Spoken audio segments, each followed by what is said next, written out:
வணக்கம். இன்றைக்கி கிட்டு சமையல் வீடியோவில் நம்ம பார்க்க போகிறது ரொம்ப ருசியான ப்ரான்ஸு தொக்கு தான்.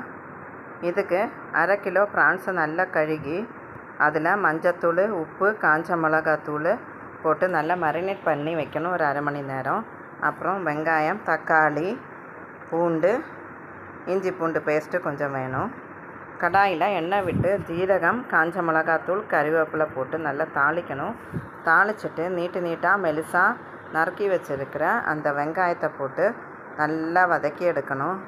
இது கலர் மாதிரி நல்ல தொக்கு மாதிரி வரணும் இந்த வெங்காயம். அது வரைக்கும் நல்லா வதக்கணும். ஒரு ஸ்பூன் உப்பும் சேர்த்துக்கலாம். இப்போ இந்த வெங்காயம் நல்லா வதங்கட்டும். நல்லா வதங்கின பிறகு நறுக்கி வச்சுருக்கிற பூண்டையும் சேர்க்கணும். இன்னும் நல்லா வதங்கணும். அதுக்கப்புறம் அந்த தக்காளி, காஞ்ச மிளகா, பச்சை மிளகாய் இந்த மாதிரி நறுக்கி வச்சுருக்கிறதையும் அதில் போடணும்.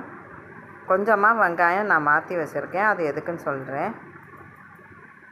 ஸோ இப்போ இந்த தக்காளியும் போட்டு பச்சை மிளகாவையும் போட்டு இதுவும் நல்லா கிளறி கொடுக்கணும்.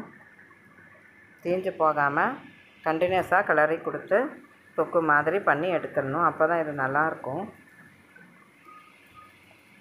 கிளறி கொடுத்துட்டே இருக்கலாம். அப்புறம் 2 ஸ்பூன் தனியாத்தூளும் போடணும். 1 ஸ்பூன் உப்பு சேர்த்துக்கலாம்.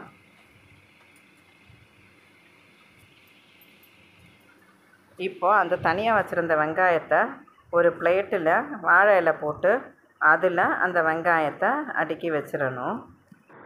அப்புறம் இதில் கொஞ்சமாக மிளகு, ஜீரகம் பொடிச்சதையும் சேர்த்துக்கணும். இப்போது இந்த வெங்காயம், தக்காளி எல்லாம் நல்லா வதங்கி வந்தாச்சு. அடுத்தது இந்த ப்ரான்ஸ் அதில் சேர்த்துடலாம்.